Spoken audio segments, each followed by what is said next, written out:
Uma mulher, tá? Uhum. Tenho 34 anos, Caio, sou convertida a Jesus há 17 anos.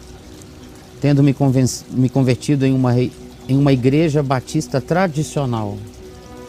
Eu fui diagnosticada com depressão, pânico e toque religioso desde 2000. Portanto, 2 anos depois dela ter se convertido. Ela se converteu com 17, está com 34. Ela tinha 2 anos de igreja, ou de convertida, quando ela começou a manifestar isso.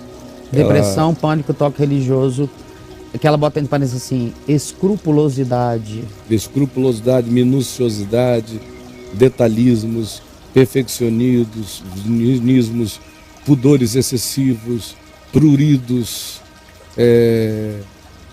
cheia de sensibilidades hiperdelicadas, hipersensibilidades. São coisas que, em geral, a religião internalizada com força, fanatizada, num coraçãozinho fragilizado, uma personalidade não forte, uma mente sem opiniões razoavelmente definidas, não sobre as coisas, mas sobre o pressuposto do bom senso, entra em contato com uma coisa dessa numa idade interpsíquica, 17, se não tiver, não for um encontro com o Evangelho, com a leveza, com a graça de Deus, com o ensino sério, mas não torturador de nada, não sendo com o Evangelho o encontro, sendo só com o ensino religioso, em geral é o que produz. Eu fui pastor muitos anos de igreja local, num certo sentido eu ainda sou, né? Eu só não lido com essa nomenclatura. Mas lá tendo mais gente do que a maioria dos pastores tradicionais que ainda atendem pessoas nos gabinetes, atendem. Eu passo o dia atendendo aqui ano após ano, atendo ali, atendo sábado a manhã inteira, sábado à tarde, domingo de manhã, domingo não sei o que. Minha vida é gente. Pastorear pessoas. E o que acontecia? Eu via às vezes que mesmo pessoas que frequentavam igrejas que eu pastoreava, com cuidado de ensinar o Evangelho de Cristo, que não quebra a cana que já está quebrada, que não esmaga a torcidinha, a lamparina que só fumega, com todo esse cuidado, você às vezes ainda vê pessoas que chegam com a mente tão fragilizada de outras viagens pessoais, familiares, ou de tantas formas, chegam frágeis. Até o impacto do encontro com a declaração daquele amor de Deus deixa às vezes algumas pessoas meio obnubiladas, que eu tenho que ir chamando e acalmando, dizendo é isso mesmo, mas não é com esse modo emocional, é pela fé. Se você emocionalizar essa informação, você vai virar um ser doente de romantismo espiritual. É pela fé. A fé não cria romantismo espiritual. A fé não cria emocionalismo. Ela produz emocionalidade equilibrada. Ela não cria romantismo espiritual. Ela produz amor sereno por Deus, que só se manifesta saudavelmente como prática minha em relação ao meu próximo. E não como um choro diário para as nuvens e improdutivo na minha relação humana. Eu tenho que fazer isso. Faço aqui no caminho. Esse ano eu já fiz com 2 pessoinhas que eu vi. Que ficaram? Que começaram a ficar demais. Eu fui chamando devagar. Calma, calma. Porque eu sei onde termina.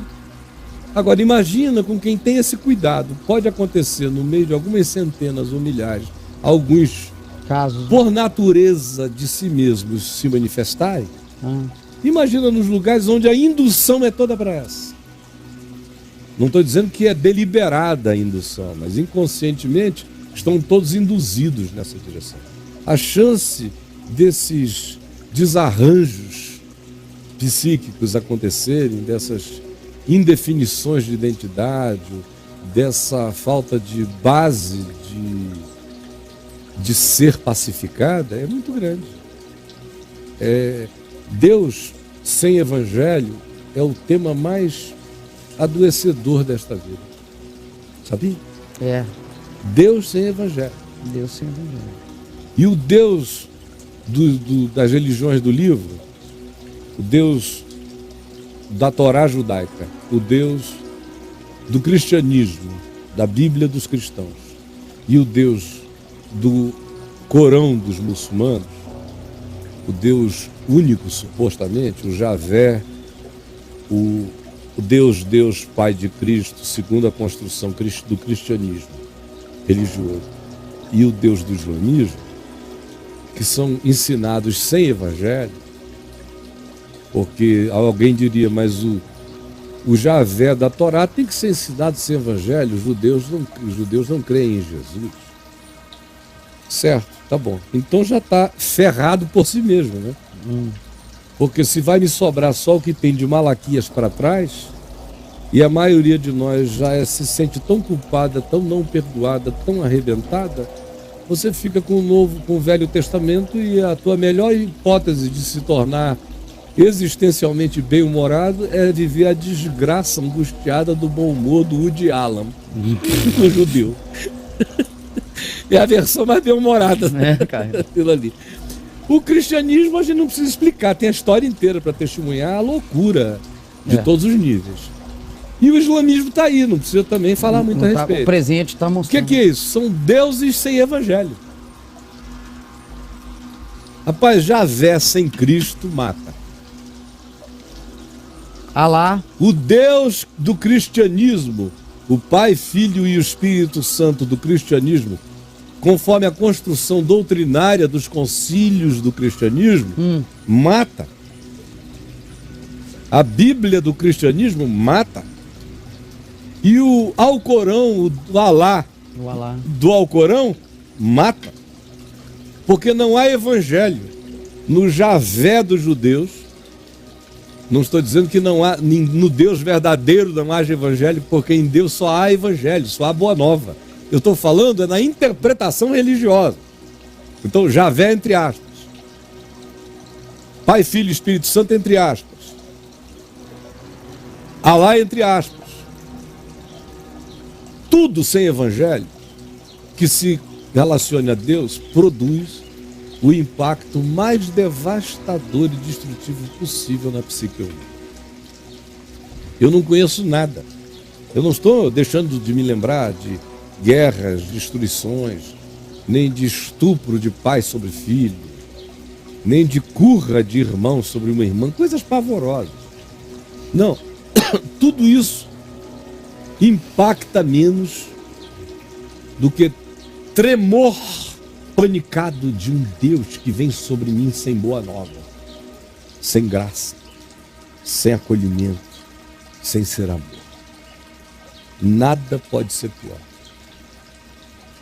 Até o diabo fica inferior a um Deus sem boa nova, porque um Deus sem boa nova é mais desgraçadamente poderoso do que a pior versão de Satanás. Deus sem boa nova é a grande inveja do diabo. É um dia chegar a ser Deus. Assim, sem boa nova.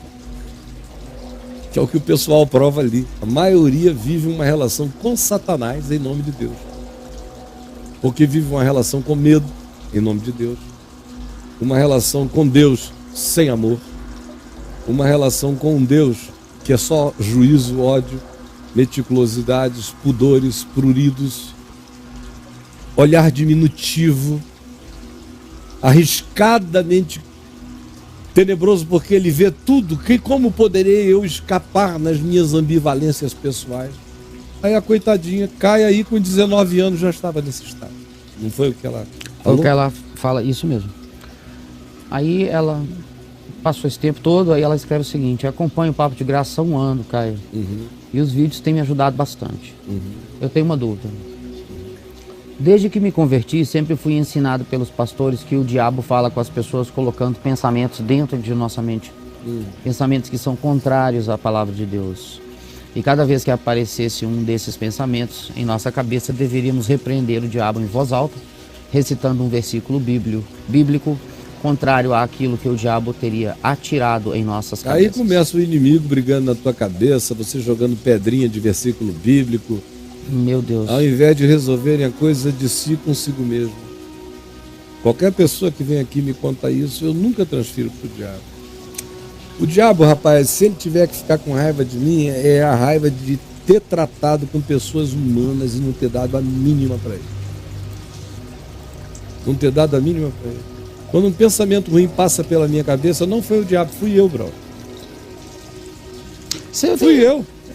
Eu nunca pensei diferente, não, porque eu não tive uma igreja que me ensinou isso. Quando eu penso uma coisa ruim, eu tô mal pra caramba. Como eu sou um cara ruim, né? Pensando coisas ruins. Preciso, Jesus, de graça, de luz. Meu coração tá mal. Sim. Tô pensando coisas ruins. Mas põe a conta. E não cito um versículo bíblico, não. Eu já sei que eu tô mal. E não é, eu não tenho que brigar contra o lado esquerdo do meu ser. Tá tudo em mim. Procede do meu coração. Pensamentos. Marcos 7, lembra que eu falei ainda agora de Marcos? Ficaria só com Marcos? Sim. Marcos 7. Maus desígnios procedem de onde? Do coração. Não é de Satanás. Não está escrito Satanás. Não. Né? Satanás vai se aproveitando da minha produção perversa. Vai dando embalo.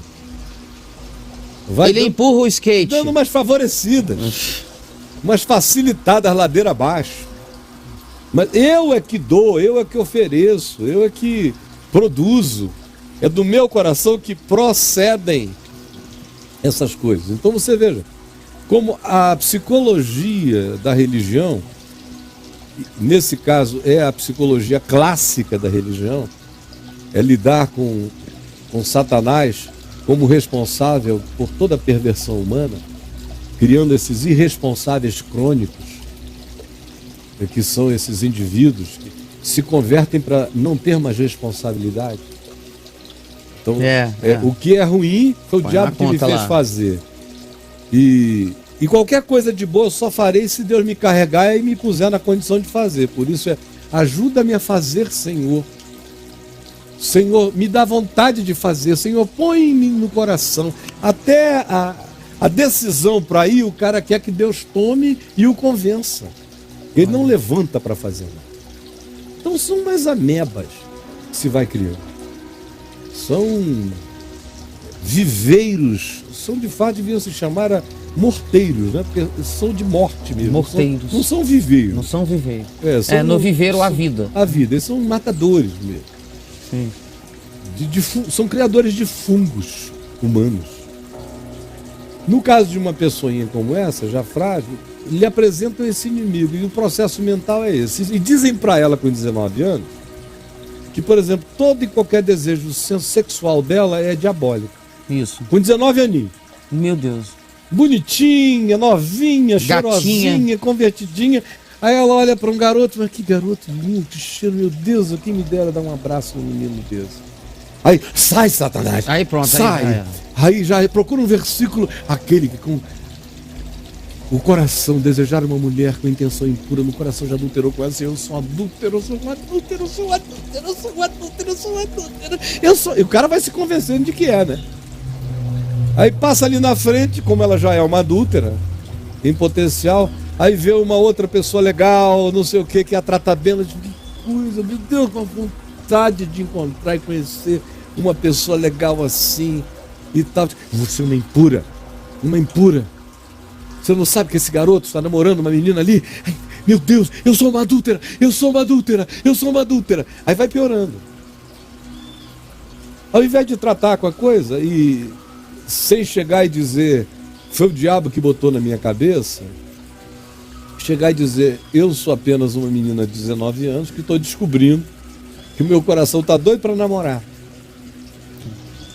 Faz uma diferença brutal, né? É outra praia, né? Outra praia. Nossa, mano. Meu coração tá doido pra namorar. Até brinca com isso. Com as melhores amigas, rapaz, eu tô carente pra caramba, eu tô doida pra namorar.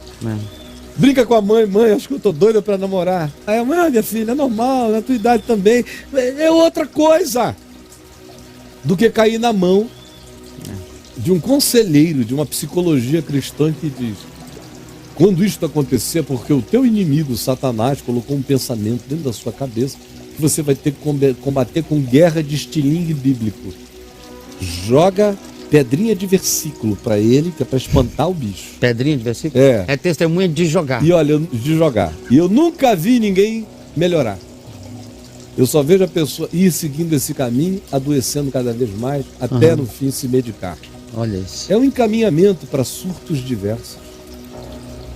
E aí? Então, Caio, o meu primeiro ataque de pânico foi aos 17 anos. Portanto, 2 anos antes de eu entrar na igreja. Então já chegou com capacidade de se piorar bastante. Eles usam como base para esse ensino o trecho da tentação de Jesus no deserto. Quando Jesus disse, está escrito. O versículo de Paulo de render a mente cativa a Cristo e Efésios capítulo 6. E não tem nada a ver com o versículo, porque Paulo não tinha Bíblia. Ele lia a Torá do Velho Testamento na sinagoga, tinha alguns poucos livros que aqui e ali ele lia, de modo que evangelho para Paulo era conhecimento do ensino de Cristo. Não era um livro, não era versículo. Divisão em versículo é um negocinho que aconteceu de poucos séculos para cá. Rapaz, é que todo mundo é filho do Deus industrializado, do Deus encadernado, do Deus imprensado, do Deus imbiblado. Imbiblado. Esse Deus imbiblado, enversiculado. Porque aí pega o negócio, olha aqui, ó. Tá vendo aqui? Enversiculado. É isso aqui. Agora imagina só. Aí Agora, transforma tudo o que ali em Mateus 4, por exemplo, sobre a tentação, é uma construção profundamente pedagógica para nós, transforma aquilo numa receitinha de magia de evangelho. São pedaços de magia de evangelho. Evangelho como bruxariazinha. Aí não vem as bilhões de tentações de Jesus que ele tratou en passant. Tratou não tratando. Tratou sorrindo. Tratou dizendo, levantemo-nos, vamos-nos daqui. Meu Deus, é muita pobreza, brother. Pobreza. E aí? Pois é, Caio. E Efésios capítulo 6 sobre a batalha espiritual e o capacete da salvação. Caio, o diabo lança pensamentos na cabeça das pessoas, isso é verdade? Acho que eu já respondi, né? Claro, o diabo sugestiona. Eu sugestiono, por que o diabo não sugestiona, né? Você não tem o poder de dar uma ideia para alguém? Tem poder. Objetiva e subjetivamente. Com certeza. Explícita e implicitamente.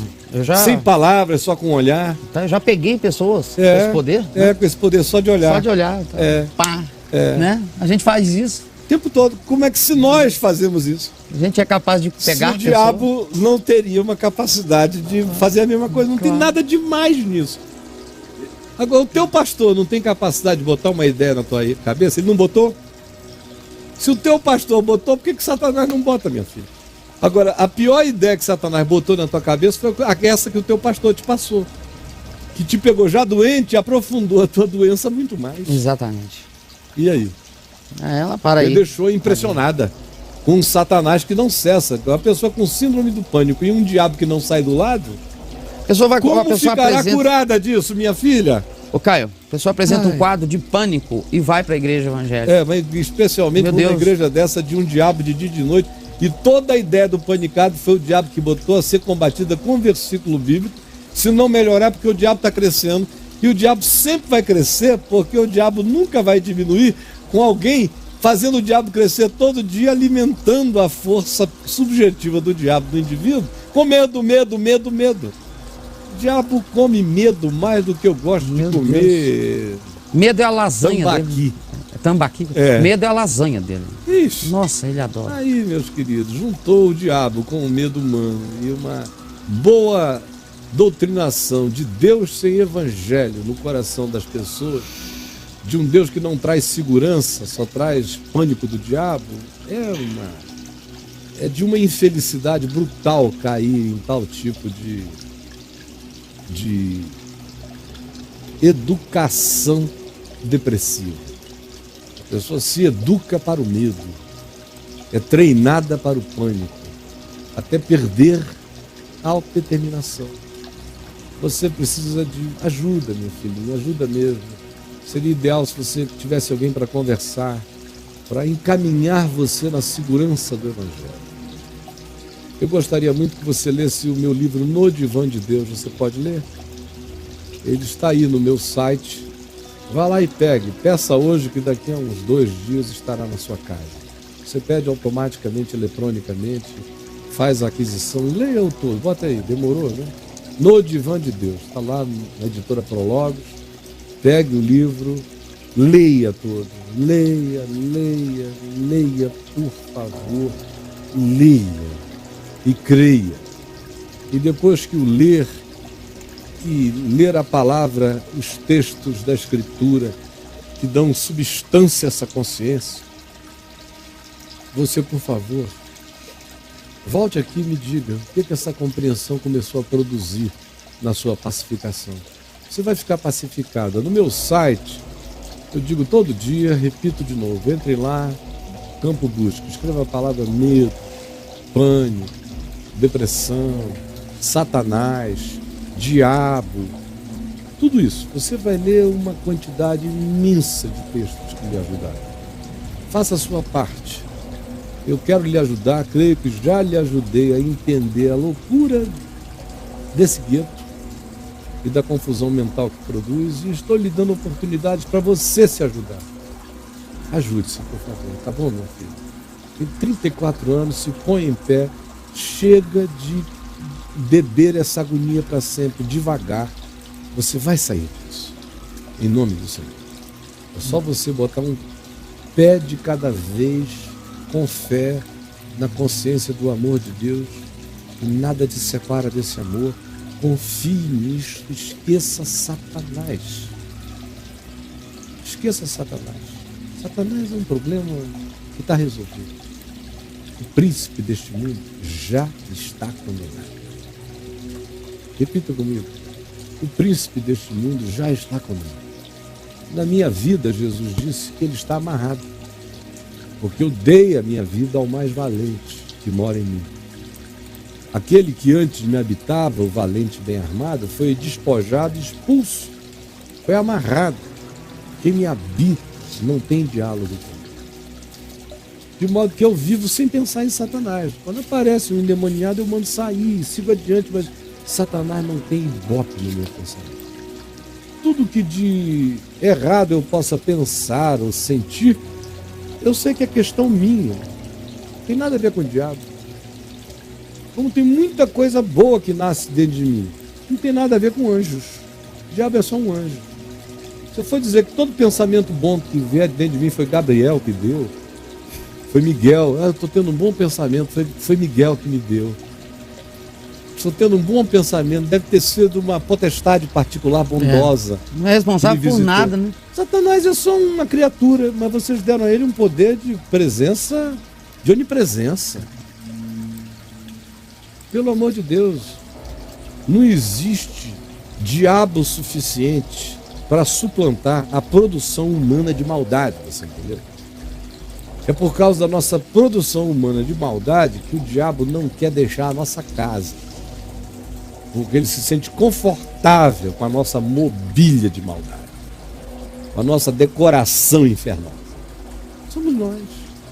Quem entende isso e vive com Deus e não com o diabo, anda livre em paz. Mas aquele que quer conselho de Deus e angústias diabólicas, como se sem esses dois pesos a vida se desequilibrasse, e a religião muitas vezes nos apresenta isso, um Deus mais ou menos e um diabo terrível, que é para a gente viver sempre numa insegurança, dependendo dos ritos e das proteções vendidas no ambiente religioso dessa seguradora de proteção contra Deus e contra o diabo. E a moçada faturando. Se é por medo de Deus que você vive, você dá para eles. Se é com medo do diabo que você vive, você dá para eles também. De modo que nesse ambiente, Deus não vive sem o diabo e o diabo não é nada sem a Deus. Entendo, é tão simples.